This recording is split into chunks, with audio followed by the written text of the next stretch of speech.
rough wake-ups. They're never fun. But I think that this week was a wake-up to a lot of people in regards to how the political process is going here in the United States right now.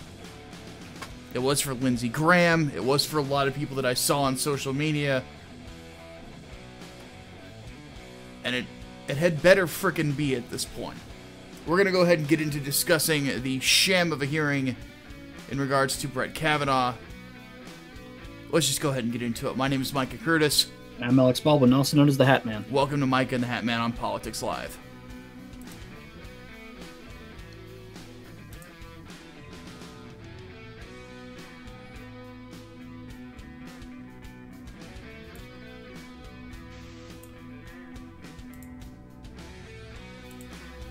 Alright, so today we don't really have a ton of topics to tear through simply because there's really only one topic worth talking about, and it is this Jeff Kavanaugh hearing. Brett Kavanaugh. Brett Kavanaugh. I'm sorry, I'm very out of it. I'm about to get even worse.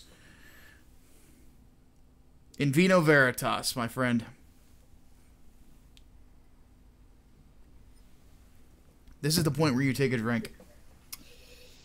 Well, it helped if I had a drink ready. No. Hatman misses cues all the time, just so y'all know. What else is new? Okay. So let's go ahead and get right into it, because we don't have a whole lot of time here.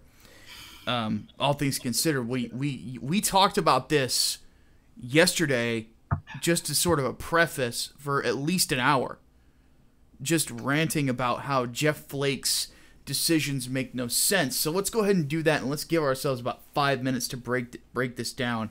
So Jeff Flake, for better or worse, we're gonna work backwards here. Jeff Flake made a decision that I think was probably one of the worst that's been made in the Senate, to my recollection, in the sense where it was said by DC insiders that the Republicans had the votes. There were Democrats on the Senate Judiciary Committee that were walking out because of how upset they were at the fact that the Republicans had the votes to move this to the floor. There should have been a floor vote today to confirm Brett Kavanaugh to the Supreme Court, and Jeff Flake, the dumbest man in the Senate, he has managed to top Bernie Sanders, a socialist, in stupidity by asking for another FBI investigation when Brett Kavanaugh has been investigated by the FBI 7 times over the last decade since its initial appointment to the D.C. Circuit Court.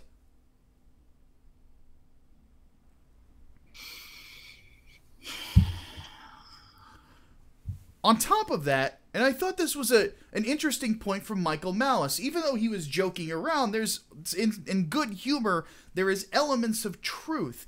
So we're expecting the FBI, who still hasn't figured out all the facts of the Las Vegas shooting, to figure out what happened between 3 drunken teenagers in 1982 in a bedroom in Maryland.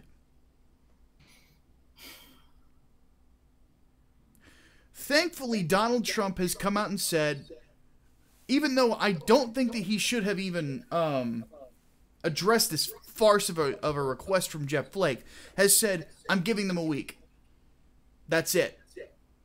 Because here's the facts. All the FBI can do, Hatman, I'm echoing, all the FBI can do here is review what they already know and then talk to people again. So this is where we go back a step. And I'm sorry I didn't really give you a word there, edgewise, Hatman, but I kind of feel like I needed to get the Jeff Flake thing out of the way. So if people at the from what I'm seeing from most of our audience, they're pretty up to date on this. But just in case there's anybody who isn't, the testimonies came forward from Brett Kavanaugh and from Miss Blasey Ford. I always forget. Is Cheryl her first name? I can't remember. Christine. Christine. I'm sorry about that. Yeah, there we go. But the testimonies came forward, And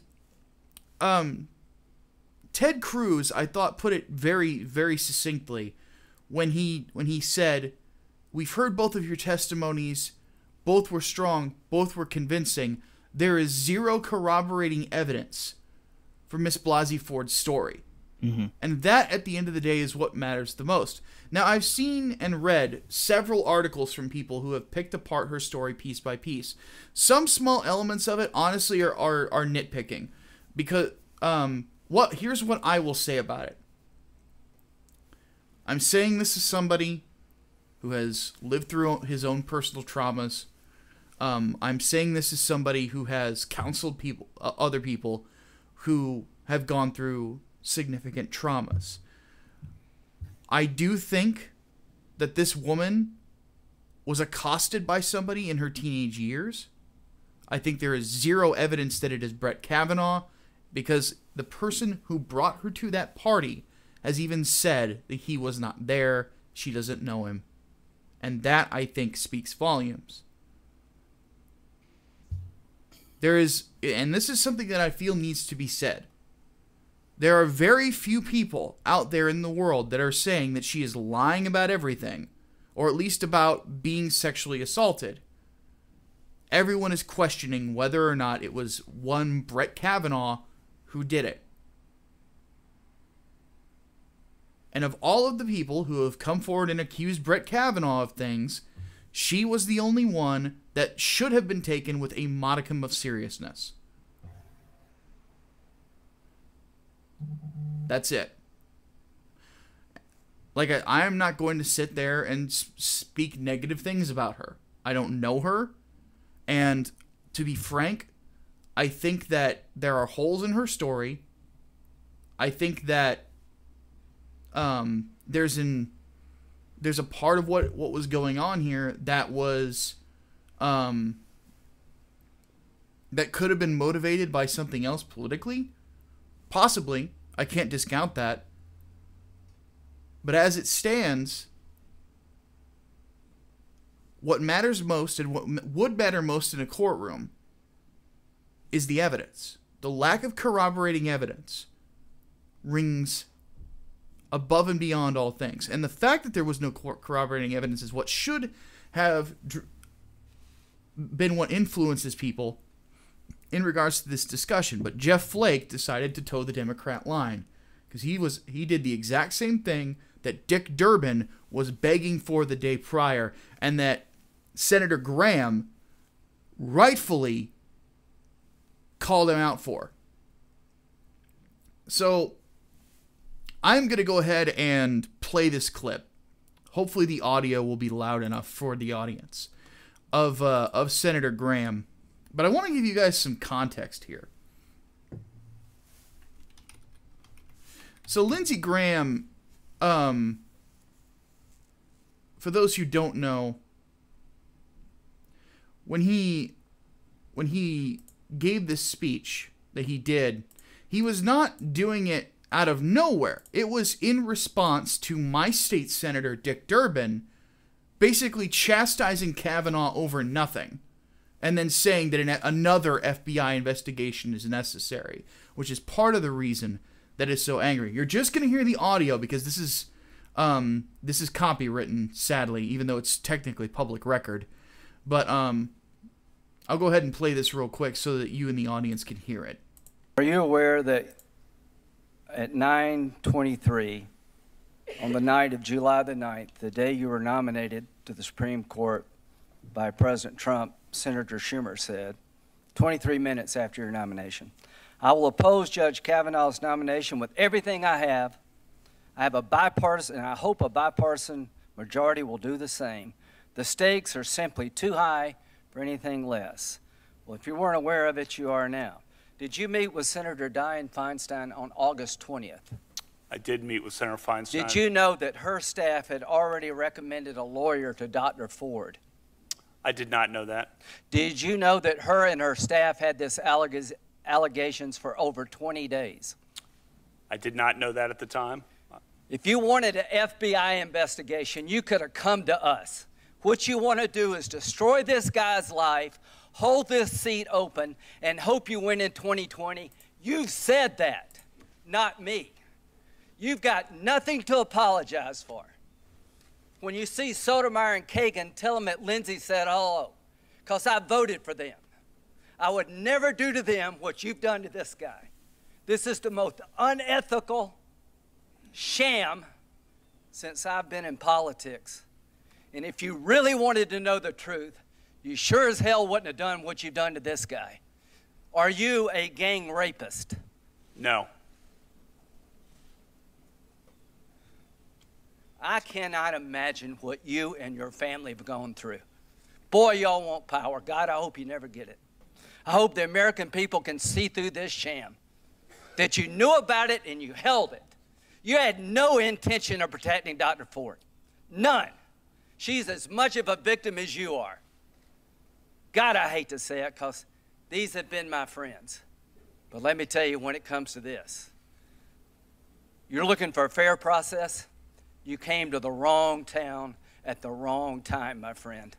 I think that's really all I need to play about that is when stopping at the point where Senator Graham says, if you wanted a fair process, you came to the wrong town at the wrong time.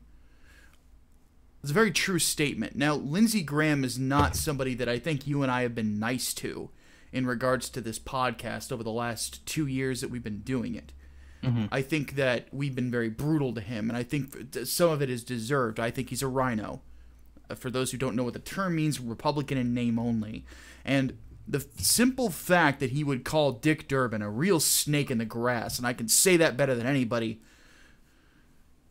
a friend, shows that he was picking the wrong friends. And it shows the same attitude that, in my opinion, Lindsey Graham is one of the last of what we call the Bush-era Republicans, or the compassionate conservatives, as many people liked to call them. The neocons would be another way to describe the group. He's the last of that guard in a lot of senses since John McCain has passed away. And the fact that a man like him, who has palled around with far too many of these left-wing nut jobs, and given them more credibility than they honestly deserve, the fact that he is awake to what they are doing here, and the evils that they have done to Brett Kavanaugh, speaks volumes. Because I am not of the opinion that he spoke for all conservatives that day. Because I don't know if I consider Lindsey Graham a conservative. I consider him a Republican. He's definitely a Republican. I don't know if I consider him a conservative like I'm a conservative. Or like a Ted Cruz or a Mike Lee or someone along those lines. But what I will say is this, is that he spoke for most Americans when he said that, who saw what happened and are disgusted by this process.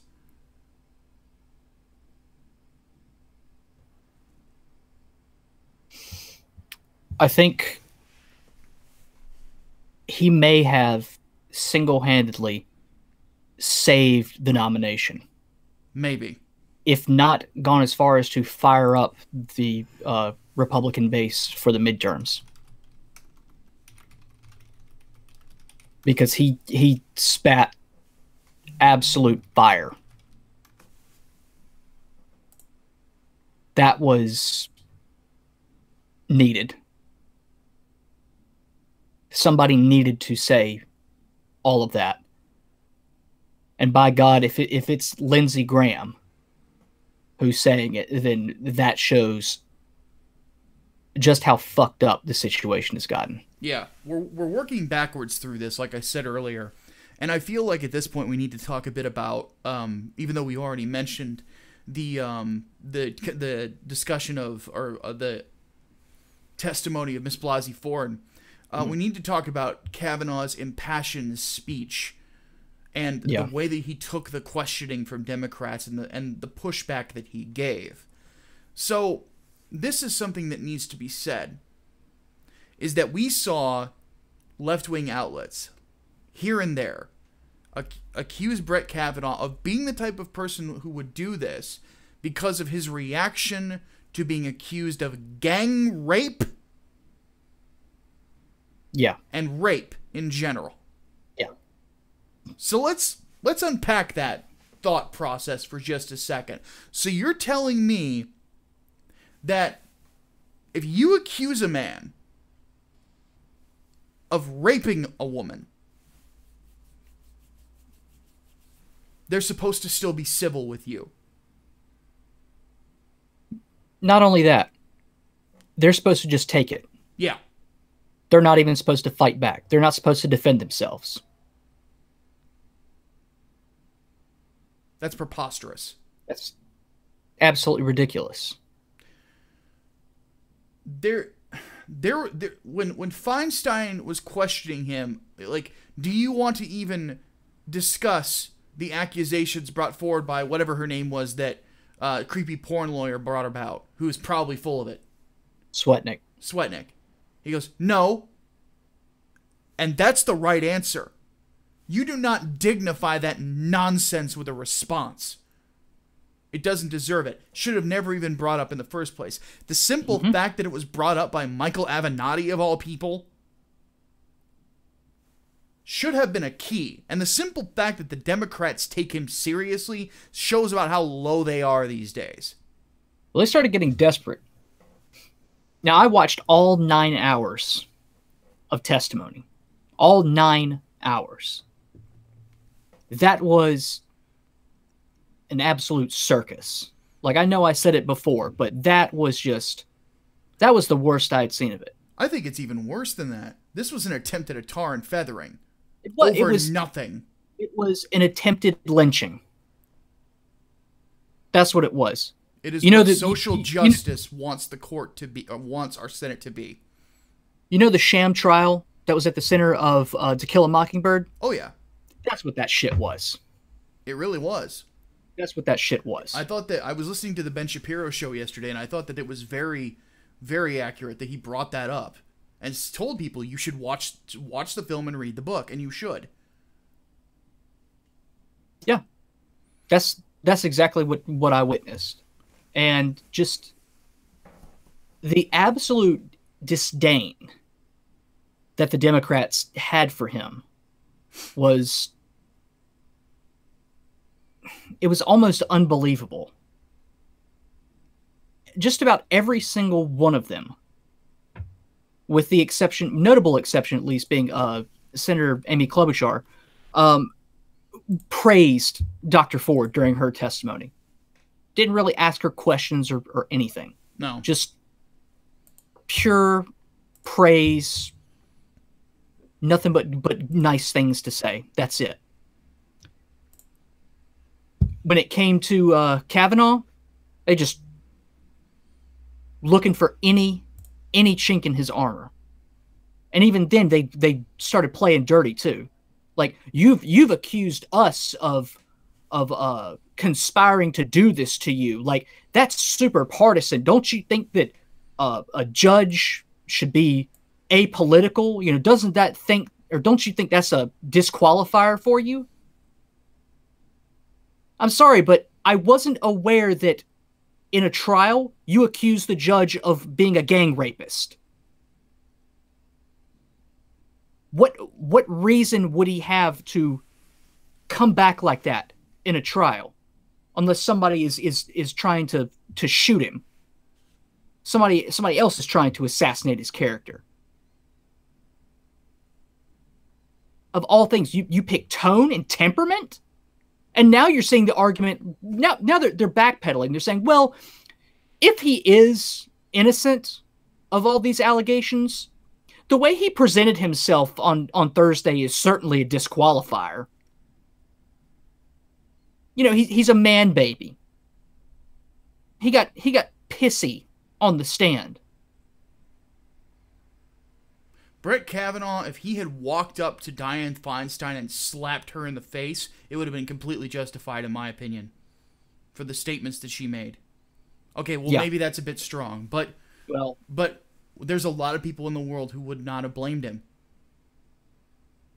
Not to mention the fact, and I love that Lindsey Graham pointed out, that they had no intention of protecting Miss Blasey Ford. And in fact, when Feinstein was confronted about the leak of the information that woman had brought forward that was supposed to remain anonymous, it looked like she basically threw her under the bus and said, well, it wasn't my office that leaked it. Well, who else could have had it? Her. So you're saying she leaked that statement to the Washington Post? Not only did she leak the statement to the Washington Post, but she also recommended the Katz law firm. The Katz law firm that was pretty instrumental in drumming up media attention around this. Not to mention, this is the same law firm that, if I recall correctly, represented Anita Hill. How convenient. The same law firm that was supposedly representing her pro bono, as they said in their testimony.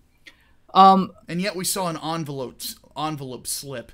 We saw an in front of the cameras. We saw an envelope slip, and they said they paid for the polygraph test. No one who's pro bono, who's taking a case pro bono, is going to do that. That doesn't happen. Someone's getting paid. Someone's getting paid off the books. This is absolutely, absolutely dirty. Filthy. I want to go back to Brett Kavanaugh's testimony, though. Yes, let's.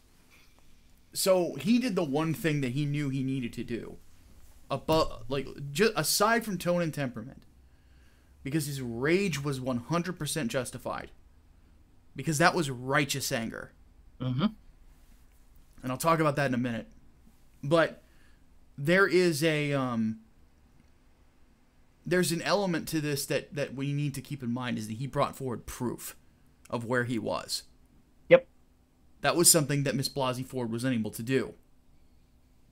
And you could say whatever you want about just nitpicking little bits of her testimony. You're welcome to do whatever you choose. I choose not to, just because I think it's unnecessary, if anything else, because there's zero corroborating evidence for her story. Now, as for what he said,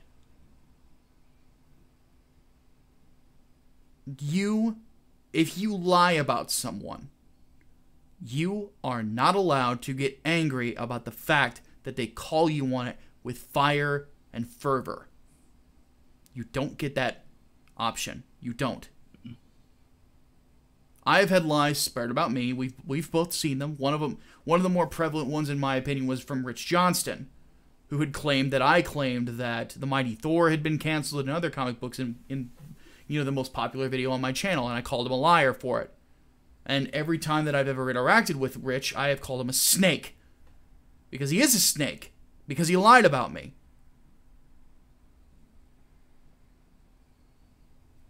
You don't get to lie about people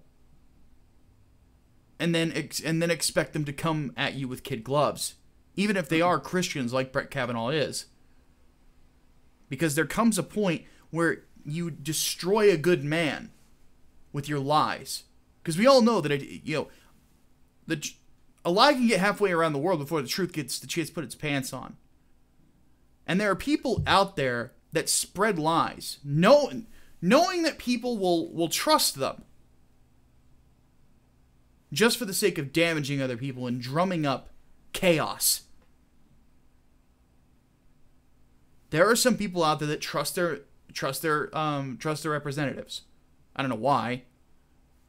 But if one of their representatives says, this guy's a Nazi, they'll believe it. If one of their representatives says, this guy's a rapist, they'll believe it.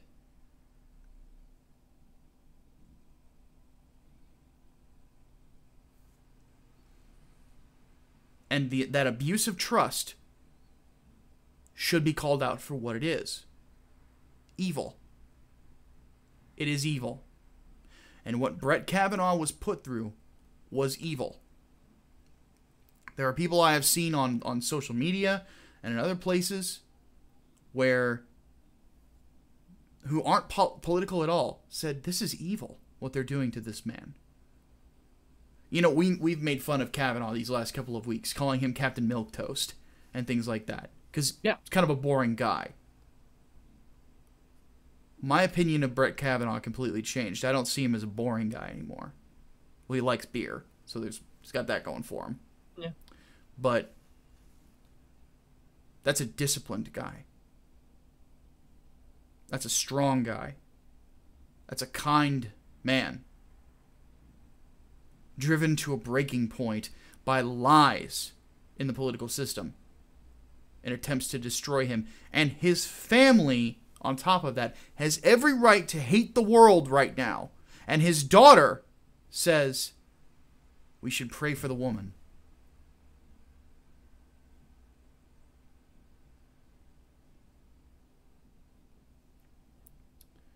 When I More watch character than some of the people in that committee.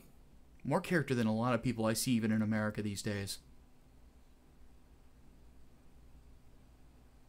I'll say this, his daughter's wiser than us all at 11 years old. And you're going to see me get a little emotional here, and I apologize for that, but there's a part of me that aches when I hear something like that. Because I'm a person who went through terrible accusations by my ex-wife, and I have been filled with hate and bile ever since then. And this is a family that's willing to push through just to do what's right. Brett Kavanaugh and his family are better people than I'll ever be.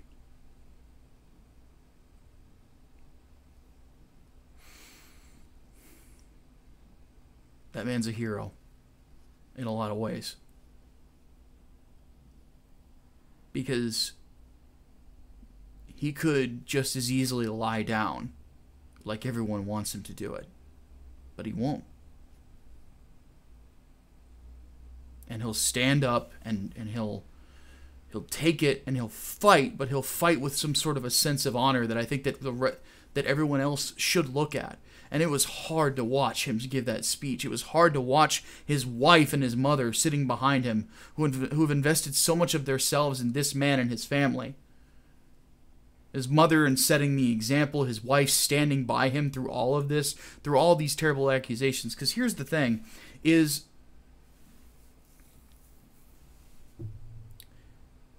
for those of you out there who will ever get married, I probably never will again, but your wife will know you better than anyone else in the world, and they'll know your heart, and they'll know who you really are as a man. So imagine the world accusing this man that you know to be pure of heart, a true man of God, to be Dr. Doom, for better or worse. How his wife didn't break down in tears is beyond me, or his mother.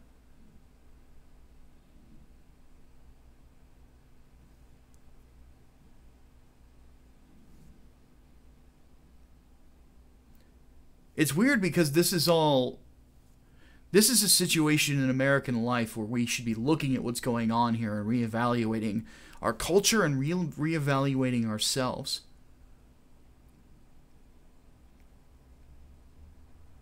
First and foremost being is that everybody deserves prayer.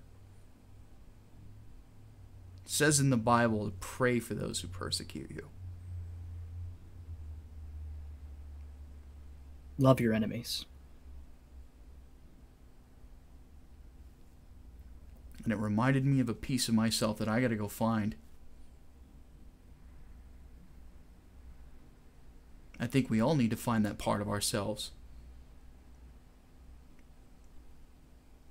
That's willing to rise above the tribalism and the politics and be better than what we were before.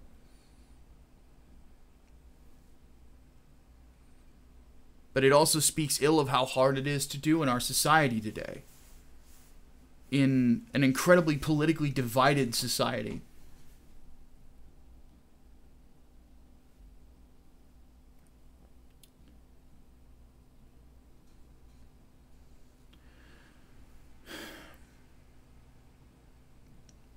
The simple idea that we live in a society where you can just make an accusation and it's treated as truth is distressing to me.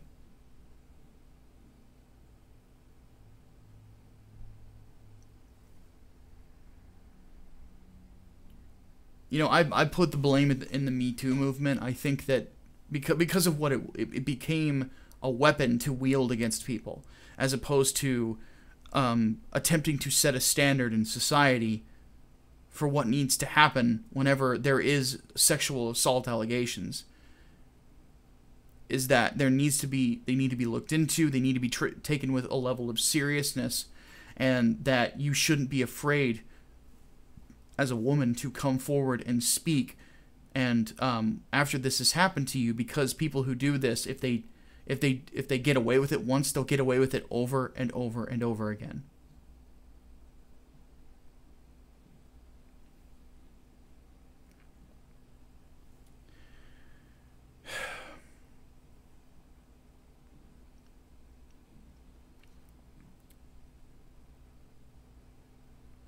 But the problem is with Me Too, along with anything else, gets hijacked by third wave feminists. It's not about protecting women anymore. It's about destroying men. That was a point that our friend Brian Martinez had made on Twitter, and he and the Honey Badgers are absolutely right. You know, there's somebody, I want to say it was Max Kolbe, who asked me, goes, are you an MRA? And I said no, but they're right about everything.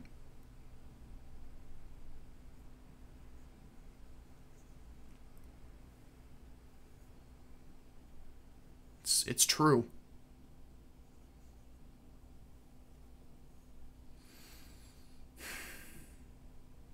It's very true. We live in a society that is okay with destroying men because women make accusations. It's okay to just discard us. There's always going to be another. It's callous. It's low. It's disgusting.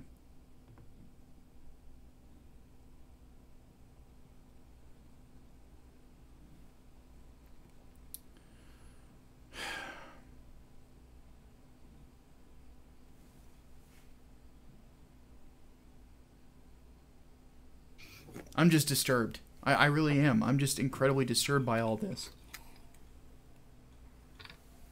And I ask myself exactly, what do we do?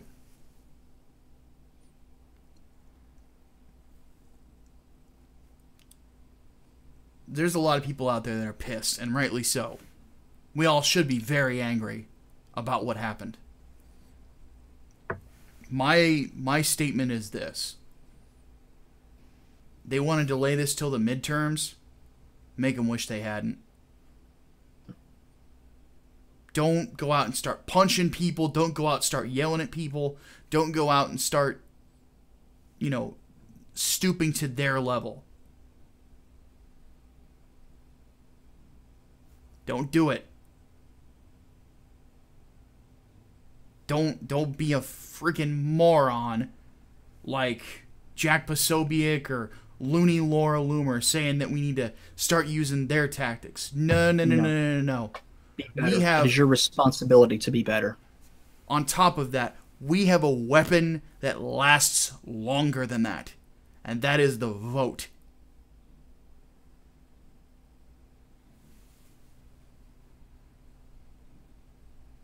A good man knows how to fight. Knows how to fight efficiently, knows how to fight wisely, and knows how to not burn through his resources or make it so that he can't fight the next day. Vote. The midterms are coming up. Don't stay home. Show up. Vote for the opposite side. Do not let the Democrats take any sort of power.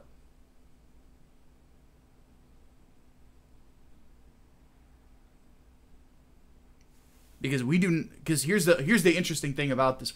We talk about how bad our society is these days, but the vote is still powerful.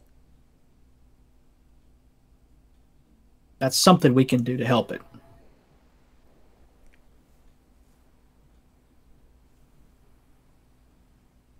Blue wave, red wave, we don't know what's coming in anymore. Polls are all over the place. So it's up to you, at home, watching this right now, to get up and vote them out of office. To get rid of them. How? Because I want you all to think about this at home when you see Moronicus, Cory Booker, or the grandstanding Kamala Harris, or my asshole of a Senator Dick Durbin. Could you imagine what it would be like if all of a sudden they were gone because they got voted out? How embarrassing that would be. They'd never live it down. Because all of a sudden, all of the power that they thought they had to destroy someone is gone. Because you and I said enough.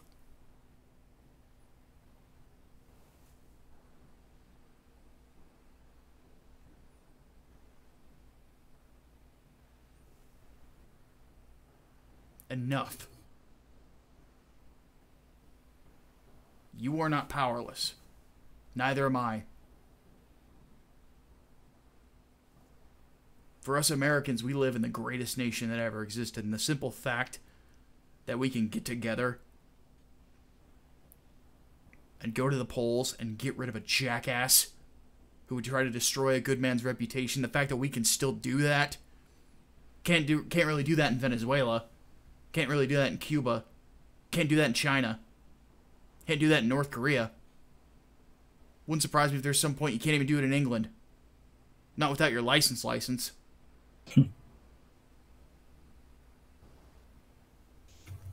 don't know how I'm being civil today. I'm pissed. Maybe it's because I just woke up from a nap. I don't know. Maybe I don't want to mess up this really nice suit. What I do know is this.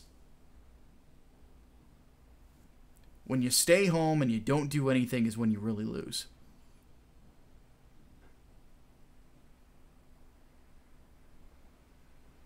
The simple fact that Brett Kavanaugh stood up after taking all these lumps and all these lies, and he stood up and he pointed his finger at all these people and he said exactly who did it to him. The left, the Democrats, the Oppo research groups that had millions of dollars worth of funding to come up with 3 people, 2 of which are complete jokes.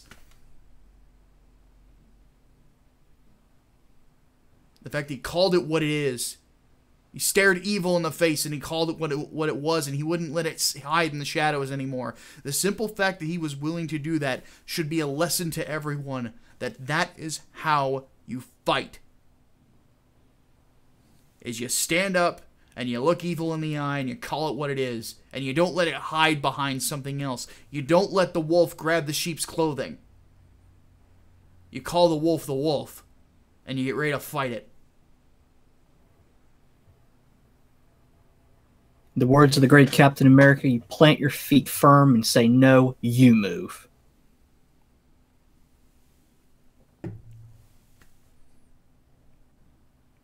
And I've seen some people say that maybe I'm being a little too gracious. I want to be gracious. I want to be good. I don't want to beat evil. If it means becoming evil myself, I don't want to do that. I want to be a good man. I want to be like a Brett Kavanaugh or a Neil Gorsuch, where they stand up for the Constitution and for what's right. I might not agree with everything they say ever. Lord knows I haven't agreed with everything Brett Kavanaugh has ever done.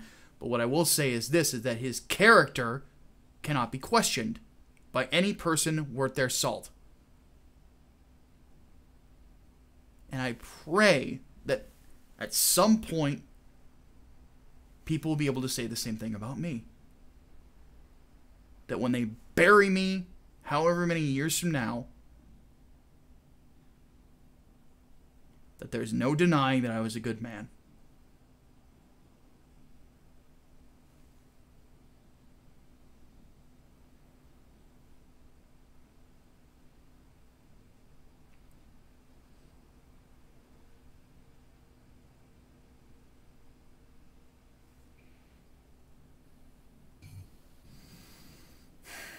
I have nothing left.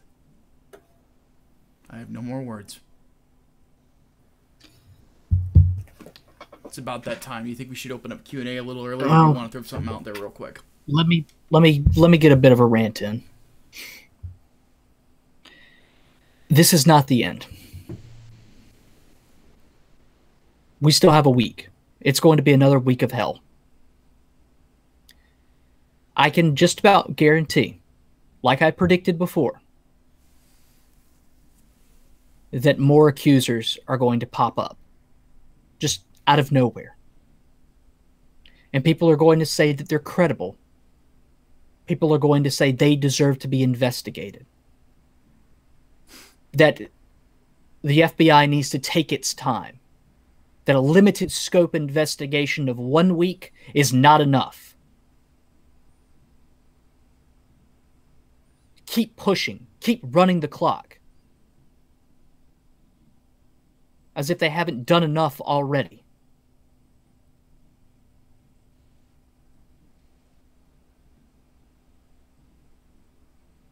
They want to divide these United States. And in some ways, they've already succeeded.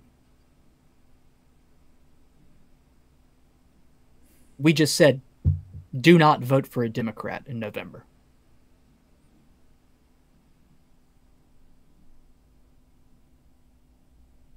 In some ways, yes, we are divided.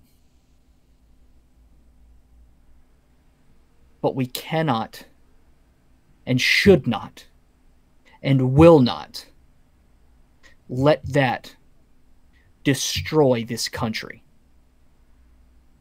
We deserve better. Good men like Brett Kavanaugh deserve better.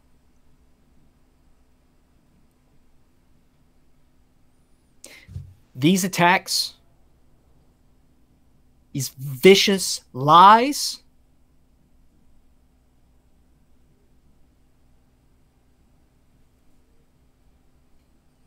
they will be seen for what they are.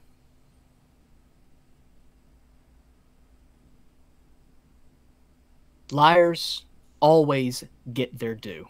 The bill always comes due. Not always in this life, but at least in the next.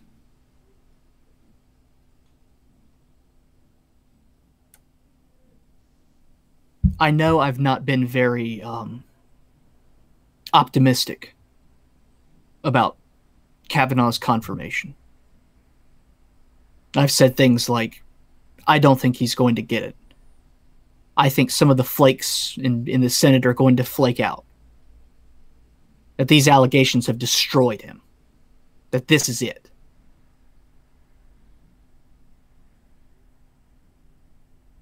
But seeing the fire in people's eyes over the last couple of days, that raw energy,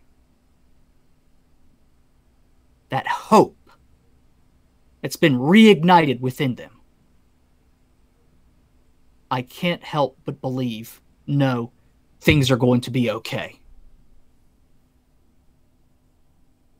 Because we have had enough of the bullshit. We have had enough derailment, obstruction, everything. And we are finally fired up to fight back. And we're going to win. God, we've got the truth on our side. And the sword of truth is a powerful weapon.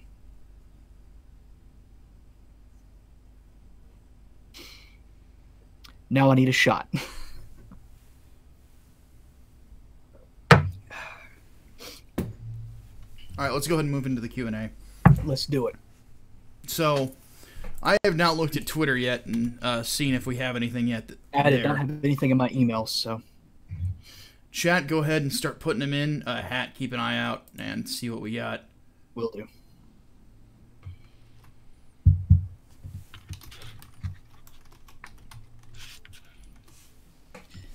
By the way, I will say this. Ghost 5410, Jeff Flake is not running for re-election. No, he's decided not to do so. So he's out either way.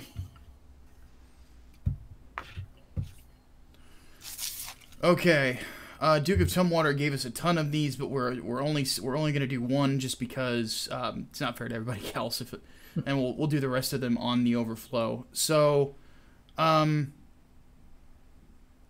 what are your thoughts on alternative hypothesis' claim that the mark of the truly oppressed people is a desire for separation? I think the alternative hypothesis is an idiot. Hold on.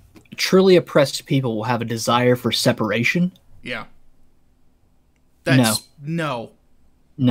No. He's a moron. No. This is somebody who clearly isn't... It's not just an alternative hypothesis, it's alternative history. The mark of the truly oppressed people is those are the people that want their rights to be looked at.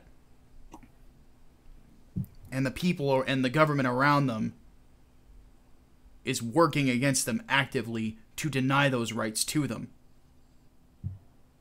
But what should I expect should I expect anything else from a white supremacist? Of course not. They are incapable of telling the truth. Mm-hmm. They're no better than the leftists that are out there that are incapable of telling the truth. No better. He's a joke of a human being. To hell with him. You wonder why I don't acknowledge the alt-right? That's why. They're idiots. And they're immoral people. I will not lower myself to that standard. I have respect for people that will go straight to their faces and tell them that what they are doing is wrong, or will even stand up for what's right. Our friend Aiden Paladin did that this week. She went on an alt-right podcast and said there's nothing wrong with diversity when it comes to acting, when it comes to the arts, as long as the person has the talent to do it. Meritocracy. I wish I had asked that woman to marry me before somebody else did. Damn it. She's a damn fine woman. But she will always have my respect for things like that. I won't even give them the time of day. Because they don't deserve it.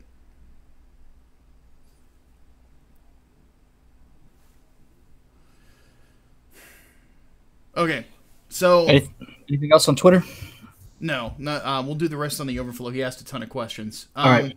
We got Talon in the Discord server. By the way, if you want to get into the Discord server, drop $1 into the Patreon bucket. I believe Brainbox has already posted a link in the chat.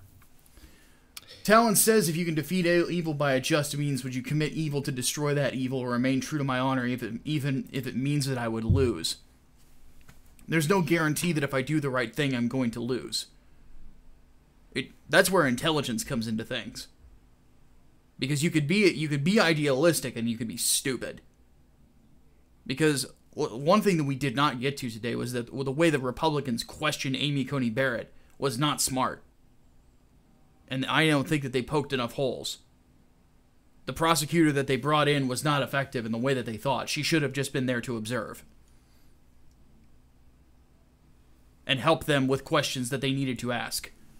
Because the best that they could do was really pull apart the fear of flying story. But there are people who are afraid of flying who do fly all the time. Yeah. But it's not a paralyzing phobia. There are layers to fear.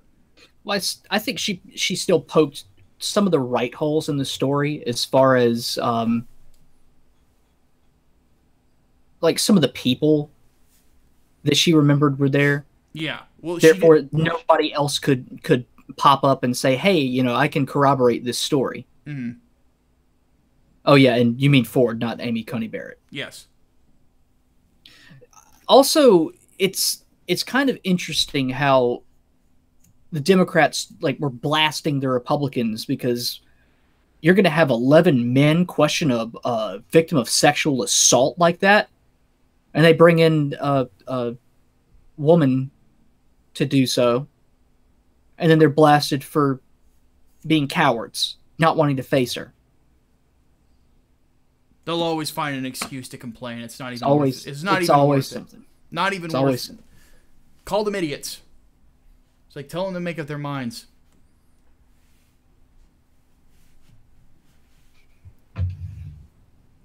All right. Let's get to the chat. Will Stevenson says, do we think this will unite the Republicans in the midterms? I think the Republican Party is the most united it's been in a long time. Oh, yes. Oh, yes. D. Garza says, down here in Texas, things are heating up against Senator Cruz and Representative O'Rourke. What begs the question, what do you think of Mr. O'Rourke? I think that he's a sleazeball. I think that Cruz has poked a lot of holes in him. Whether or not it's going to be enough to stop him from taking that seat, we'll have to see. I hope it is. Mm-hmm. This is why we say go vote. Don't sit there and bite your nails waiting for the results. Go and do something about it. Yeah. Because if you don't assume that it's safe. Mm-hmm. Because you go and you do something about it. You know, if you lose the fight because everybody else showed up, it's not on you then, if nothing else.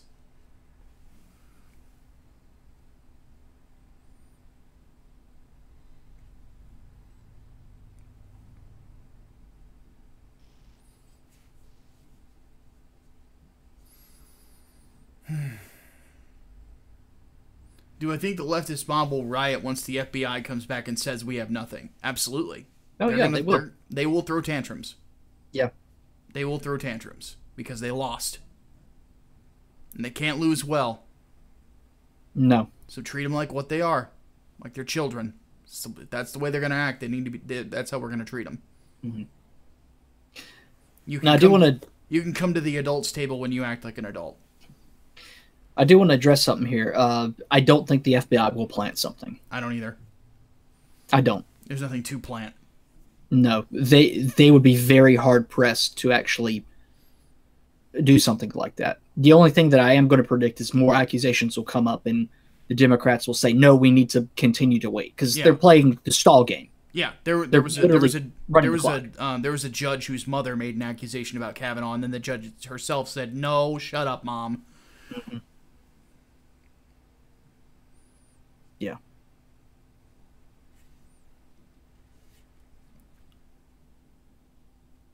How do the Democrats sleep at night? Quaaludes. I don't know. Thoughts on Kavanaugh actually addressing millions will die? He needed to. All jokes aside, he needed to. I'm not in a joking mood today.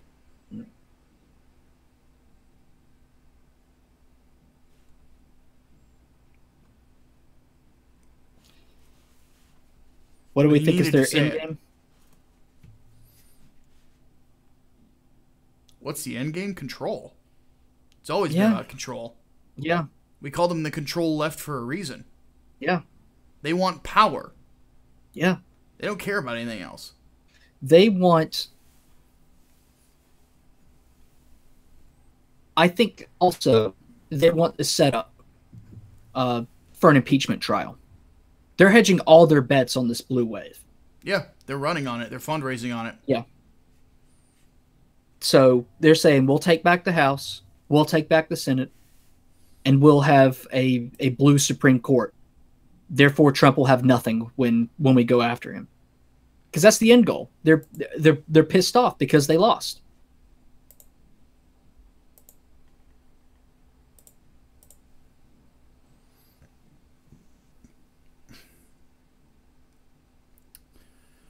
Patton Oswalt stuff we can talk about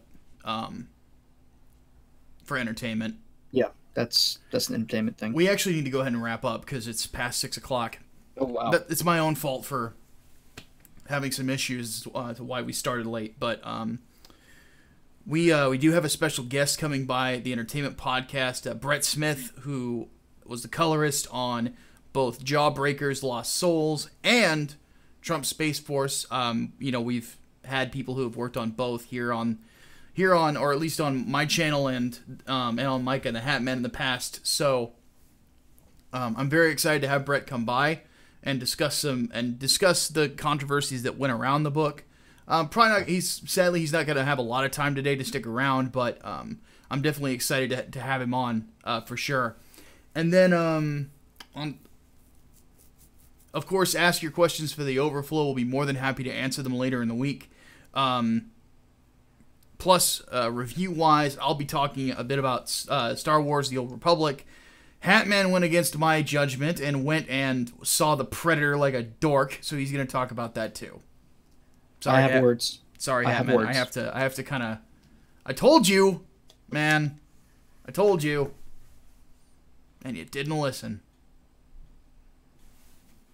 Somebody get the shame bell.